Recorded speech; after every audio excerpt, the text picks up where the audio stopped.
कोट्यवधीचा घोटाळा आणि कृषी विभागाचा असल्यामुळे आम्ही त्यामध्ये कोणत्याही प्रकारची मॅनेजमेंट केलेली नाही। त्यामुळे सदरील प्रकरण माजी कृषी मंत्री धनंजय मुंडे यांनी सुद्धा यामध्ये लक्ष घातलं नाही, त्यांनी सुद्धा यामध्ये प्रकरण दडपण्याचा प्रयत्न केला।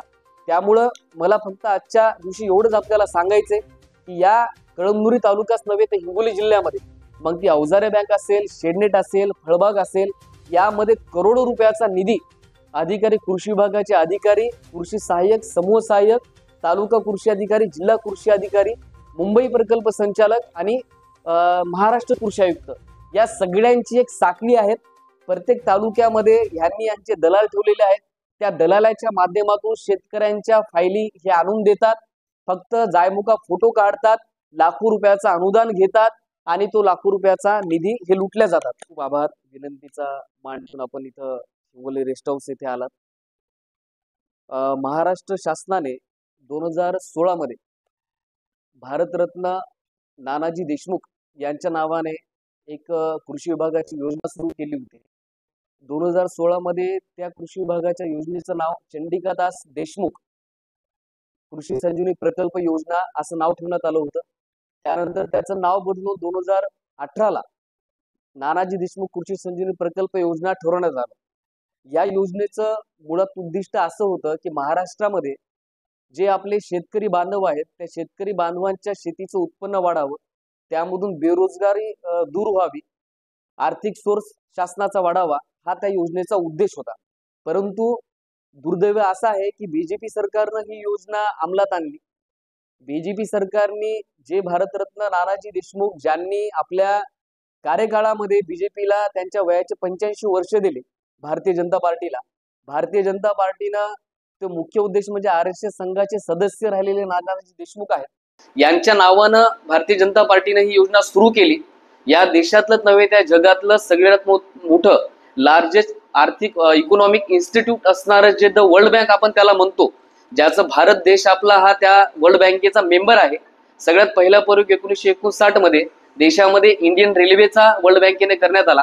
वर्ल्ड बँकेचं काम आहे की जो काही आर्थिक दृष्टिकोनातून मागासलेले देश असतात त्यामध्ये डेव्हलपमेंट व्हावं, यासाठी वर्ल्ड बँक लो इंटरेस्ट म्हणजे कमी व्याजाने पैसा आपल्या भारताला देते। तोच पैसा जवळपास महाराष्ट्रामध्ये 7,500 कोटी महाराष्ट्राला कृषी विभागाला वर्ल्ड बँकेने दिला। महाराष्ट्र शासनानं 7,500 कोटी मधून आपल्या हिंगोली जिल्ह्याला जवळपास नाही म्हणता 450 ते 450 कोटी कृषी विभागामध्ये देण्यात आले।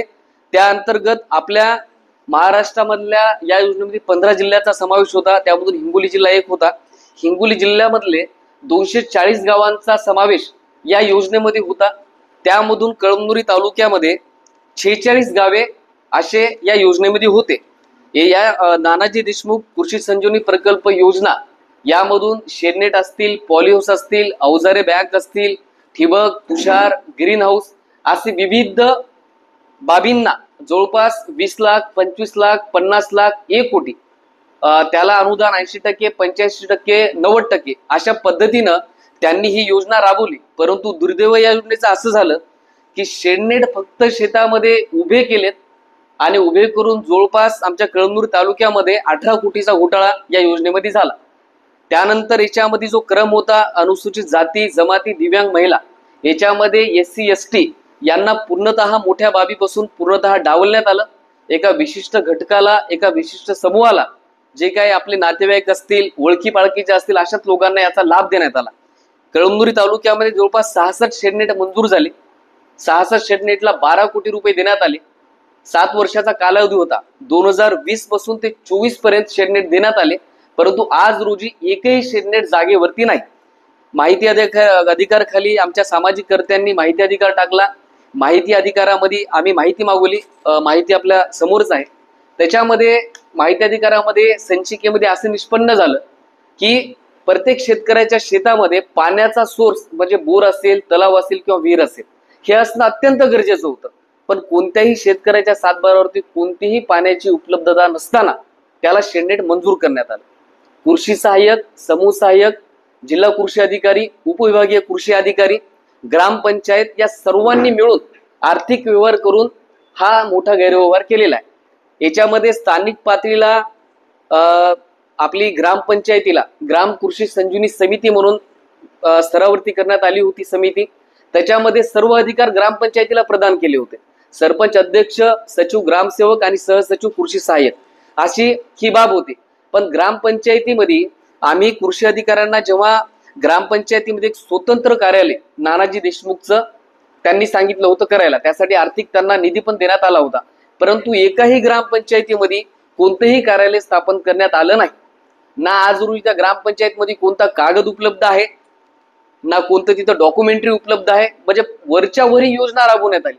त्यानंतर आम्ही 46 ग्रामपंचायत 92 माहिती अधिकार टाकले। 92 माहिती अधिकारामध्ये माझ्याकडे माहिती अधिकारामध्ये आहेत, 92 माहिती अधिकारामध्ये सर्व जन माहिती अधिकाऱ्यांनी आम्हाला माहिती दिली की आमच्याकडे कोणतेही कागदपत्र याबाबतचे उपलब्ध नाहीत। त्यानंतर आम्ही तालुका कृषी अधिकाऱ्यांना माहिती मागितली, त्यानंतर जिल्हा कृषी अधिकाऱ्यांना माहिती मागितली आणि मुंबई कृषी आयुक्तांना सुद्धा माहिती मागितली। त्यामुळे हजारोच्या रूपामध्ये हजारोच्या याच्यामध्ये कोणतेही कागदपत्र हा माहिती अधिकार आहे। जवळपास माझ्याकडे 92 माहिती अधिकार आहेत कळमनुर तालुक्यातले। एकाही ग्रामपंचायतीमध्ये कोणताही कागद उपलब्ध नाही अशी माहिती जनमाहिती अधिकाऱ्यांनी आम्हाला दिली। मग जर एकही कागद जर ग्रामपंचायतीमध्ये उपलब्ध नसेल तर कोट्यावधीची ही योजना, ज्याला कोट्यावधीचा शासनाने निधी दिला, ही राबवली कोणत्या माध्यमातून, मंजुरी कशा भेटल्या, हा सगळ्यात महत्वाचा मुद्दा आहे। त्यानंतर यामध्ये अर्धापूरचे डीलर आहेत, देशमुख ग्रीन हाऊस इंडस्ट्री म्हणून आहे, आणि एक नांदेडचे डीलर आहेत, गोईन ॲग्रो इंडस्ट्री आहेत। सदरील 5 जिल्ह्यामधला कारभार कृषी विभागाने यांच्याकडे दिलेला आहे। हे काय करतात, शेडनेट आणायचं, शेतामध्ये दाखवायचं, फोटो काढायचा, तेच शेडनेट घ्यायचं, दुसऱ्याच्या शेतकऱ्यामध्ये टाकायचं, ते दाखवायचं आणि इकडे कागदपत्र दाखल करून अर्धे पैसे करायचे आणि अनुदान लाटायचा। तर 12 कोटीचा व्यवहार या माध्यमातून झाला। त्यानंतर आम्ही जीएसटी विभागामध्ये माहिती अधिकाराखाली आम्ही जीएसटीचे बिल सुद्धा काढलेत। तर त्या जीएसटी बिलामध्ये असं आढळलं की ते जीएसटी बिलच बोगस आहे। एकाच इनव्हॉइस नंबरचे, एकाच चलन नंबरचे 20-20, 25-25 लाखाचे जीएसटीचे बिल आहेत। त्यानंतर आम्ही नांदेडचे डीलर असल्यामुळे त्याचा जीएसटी विभाग नांदेड येते, नांदेडमध्ये आम्ही रीतसर तक्रार दिली। नांदेडच्या जीएसटी विभागानं त्यामध्ये सदरील डीलरनी कोणत्याही पद्धतीच्या या बिलांचा कर भरलेला नाही, वरच्यावरी हे बिल दिलेत अशी त्यांनी कारवाईला सुरुवात केली। जवळपास त्याच्यावरती 8.5 कोटीचा कर शासनाचा बुडवला म्हणून त्याच्यावरती सध्या परिस्थितीला जीएसटी विभाग नांदेड इथं कारवाई सुरू आहे आणि ते जीएसटीचे बिल बोगस आहेत, ती सुद्धा माहिती अधिकारामध्ये आम्हाला माहिती भेटली। त्यानंतर आम्ही कृषी आयुक्त यांच्या जिल्हा कृषी अधिकाऱ्याकडे तक्रार केली याबाबतची, त्यांनी चौकशी करत नव्हते म्हणून कृषी सहसंचालक लातूरला तक्रार केली। लातूर यांनी विभागीय चौकशी त्यामध्ये नेमली। चौकशी नांदेडची होती, कारण जिल्ह्यामधल्या अधिकारी कर्मचाऱ्यांवर आमचा विश्वास नसल्यामुळे आमची मागणी होती की बाहेरचे अधिकारी या चौकशीमध्ये नेमावे। त्यानंतर नांदेडचे जिल्हा कृषी अधिकारी, हदगावचे तालुका कृषी अधिकारी असे 5 लोकांची कमिटी याच्यामध्ये नेमण्यात आली। त्या कमिटीने थातूर मातूर चौकशी केली। जायमुका 66 शेडनेट पैकी फक्त 3 शेडनेटची त्यांनी पाहणी केली आणि ते प्रकरण मध्ये काही निष्पन्न झालं नाही म्हणून निकाली काढलं आणि जो काही अहवाल दिला त्या अहवालामध्ये मी ज्या तक्रारी केल्या होत्या त्याचे कोणतेही उत्तर त्यांनी थातूर मातूर पद्धतीने नमूद केलेले आहे। त्यानंतर मी तालुका आयुक्त आपले महाराष्ट्राचे कृषी आयुक्त पांढरे सर जे आता नियुक्त झाले त्यांना सुद्धा भेटलो, त्यांना सुद्धा कागदपत्र पुरावे दिलेले, मात्र त्यांनी सुद्धा हे प्रकरण दडपण्याचा प्रयत्न केलेला आहे। त्यानंतरचा सगळ्यात महत्वाचा भाग, मी माजी मंत्री धनंजय मुंडे यांच्याशी सुद्धा संपर्क केला होता। त्यांनी मला मंत्रालयामध्ये सुद्धा बोलवलं होतं, माझी त्यांच्याशी सुद्धा भेट झाली होती, त्यांना सुद्धा मी तक्रार दिलेली आहे, त्याची सुद्धा रिसिव्ह माझ्याकडे आहे।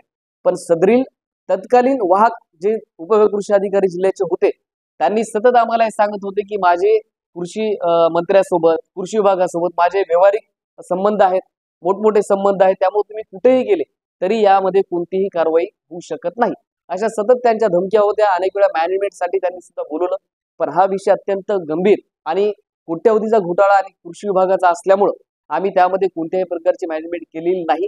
त्यामुळे सदरील प्रकरण माझे कृषी मंत्री धनंजय मुंडे यांनी सुद्धा यामध्ये लक्ष घातलं नाही, त्यांनी सुद्धा यामध्ये प्रकरण दडपण्याचा प्रयत्न केला। त्यामुळं मला फक्त आजच्या दिवशी एवढंच आपल्याला सांगायचंय की या कळमनुरी तालुकाच नव्हे तर हिंगोली जिल्ह्यामध्ये मग ती अवजारे बँक असेल, शेडनेट असेल, फळबाग असेल, यामध्ये करोडो रुपयाचा निधी अधिकारी, कृषी विभागाचे अधिकारी, कृषी सहाय्यक, समूह सहाय्यक, तालुका कृषी अधिकारी, जिल्हा कृषी अधिकारी, मुंबई प्रकल्प संचालक आणि महाराष्ट्र कृषी आयुक्त या सगळ्यांची एक साखळी आहे। प्रत्येक तालुक्यामध्ये यांनी यांचे दलाल ठेवलेले आहेत, त्या दलालाच्या माध्यमातून शेतकऱ्यांच्या फायली हे आणून देतात, फक्त जायमुका फोटो काढतात, लाखो रुपयाचं अनुदान घेतात आणि तो लाखो रुपयाचा निधी हे लुटल्या जातात। आता माझ्याकडे जे काही शासन निर्णयानुसार पारदर्शकता शासनाने ठेवली होती त्याच्यामध्ये ही योजना राबवत असताना प्रत्येक ग्रामपंचायतीला त्यांनी आदेशित केलं होतं की सदरील ग्रामपंचायतीमध्ये तालुक्याला तक्रार पेटी असावी। तक्रार पेटी कशी असावी त्या पद्धतीने सुद्धा त्यांनी निवडून दिलं होतं, पण एकाही ग्रामपंचायतीला तक्रार पेटी नाही। ग्रामपंचायतीमध्ये कागदपत्र जे होते प्रत्येकाला मंजूर झालेली योजना, त्याची कागदपत्र, त्यानं वार्षिक विवरण, महिना जे काय त्यातून उत्पन्न निघते असा ग्रामपंचायत प्रत्येक ठराव अशी प्रत्येक नमूद कागदपत्रे ग्रामपंचायतीला आदेशित केलं होतं। सदरील कामे ग्रामसेवक, कृषी सहाय्यक आणि ग्रामपंचायतचे सरपंच यांचं हे काम होतं, पण एकही ग्रामपंचायतीमध्ये हा एकही कागद आज रोजी उपलब्ध नाही। ती माहिती अधिकार खाली माहिती आपल्याला मिळालेली आहे। त्यामुळं यामध्ये नानाजी देशमुख हे भारतरत्न बीजेपी सरकारनं दिलं।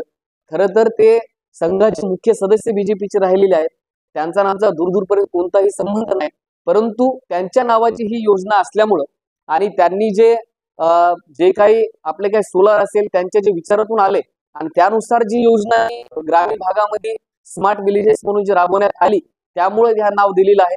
त्यामुळे माझा महाराष्ट्र सरकार, देवेंद्र फडणवीस महाराष्ट्राचे मुख्यमंत्री असतील, देशाचे पंतप्रधान नरेंद्र मोदी असतील, यांना सुद्धा माझा ह्या माध्यमातून प्रश्न आहे की तुम्ही एकीकडे तुमच्या व्यक्तींना भारतरत्न देता, त्यांचा जिल्हा, त्यांचं कडोळी गाव, तालुका शिनगाव जिल्ह्याचे रहिवासी आपल्या जिल्ह्यात एक भारतरत्न आहेत, त्यांच्या नावावर त्यांच्या जिल्ह्यामध्ये करोडो रुपयाचा भ्रष्टाचार होताना हे बघत आहे। त्यामुळे भारतीय जनता पार्टी मग या करोडो रुपयाच्या भ्रष्टाचाराला संगतमत करून खतपाणी घालत आहे का, हा आमचा जाहीर त्यांच्यावरती आरोप आहे, कारण त्यांचे कृषी मंत्र्यांनी हे प्रकरण दडपलेलं आहे। त्यामुळे करोडो रुपयाचा भ्रष्टाचार कृषी विभागानं या अधिकाऱ्यांनी संगतमत करून फक्त कागदोपत्री दाखवून हा भ्रष्टाचार केलेला आहे। त्यामुळे आमची एवढीच मागणी आहे कृषी विभागाला की तात्काळ यावरती सर्व निलंबनाच्या कारवाया अधिकाऱ्यावरती व्हायला पाहिजे। यातून जे काही शासनाच्या निधीचा जो करोडो रुपयाचा जो गैरवापर झाला तो निधी शासनाने वसूल करावा आणि आता 2.0चा टप्पा म्हणजे 2 महिन्याच्या नंतर नानाजी देशमुख पुन्हा 2.0चा टप्पा, त्याला पुन्हा 9,500 कोटी शासनाने दिलेत। मग 2 महिन्यानंतर हाच करोडो रुपयाचा भ्रष्टाचार पुन्हा आपल्या हिंगोली जिल्ह्यामध्ये होणार आहे का, हा सुद्धा माझा त्यांना प्रश्न।